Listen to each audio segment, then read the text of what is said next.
Will it be possible to adjust depth for torpedoes? In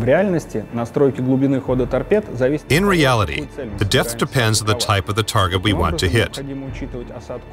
So you need to consider its draft or running depth. As was said previously, we are not planning any submarines in World of Warships. Moreover, we've already strayed pretty far from history with our torpedo tubes. So, no, you won't be able to tweak the depth of torpedoes in World of Warships. Along with this, they will be quite visible on the surface, whether dropped from a plane or launched by a destroyer. The damage degree will largely be dependent upon the impact area. While destroyers differ from other classes in terms of their buoyancy reserve, namely when compared to large low-tier vessels. Of course, destroyers will differ from other classes due to the fact that buoyancy depends on dead weight. Based on the dead weight, even high-tier destroyers will usually be lower than low-tier cruisers, though some exclusions are indeed possible. Anyway, the difference between destroyers and battleships, aircraft carriers, will be significant. Nevertheless, you shouldn't consider low buoyancy as a negative factor. Destroyers are pretty nimble vessels, capable of crossing shallow waters where even a cruiser may easily become stuck. If this is the case, you will only need to make a circle and finish your opponent with a torpedo salvo into her broadside. How will you simulate the reloading process for different classes of ships?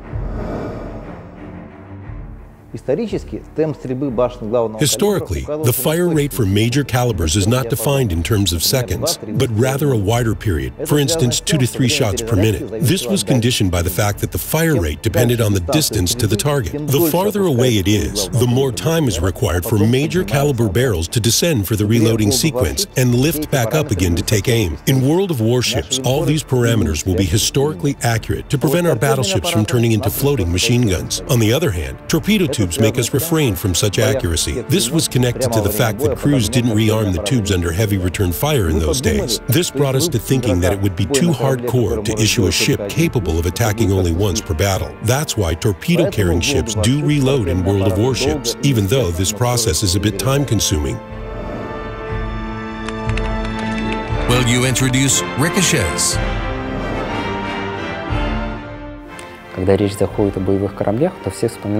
Everyone recalls those large cannons when talking about military ships. Unfortunately, it's frequently forgotten that these weapons were usually opposed by reasonable armor. Large vessels could be protected by several tens of centimeters of thick armor. So if the first-tier ships largely resembled tanks from World of Tanks in terms of their armor and armament, the more sophisticated battleships may bear foot-thick armor belts, and even more on the major caliber turrets. It's no surprise then to see ricochets and/or non-penetrating hits, even for the largest shells.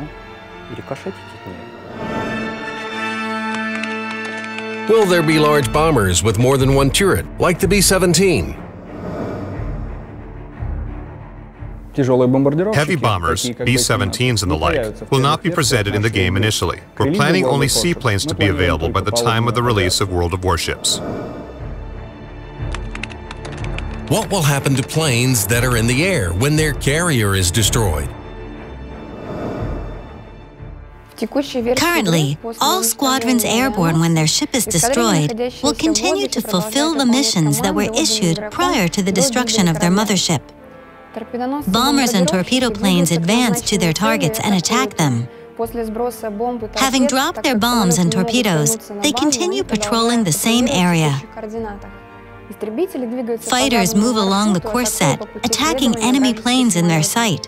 When they are out of fuel, all of them will be forced to land on water. Essentially, it would be wise to assign targets to all of your planes in order to remove them from your decks if there is a significant threat to your vessel.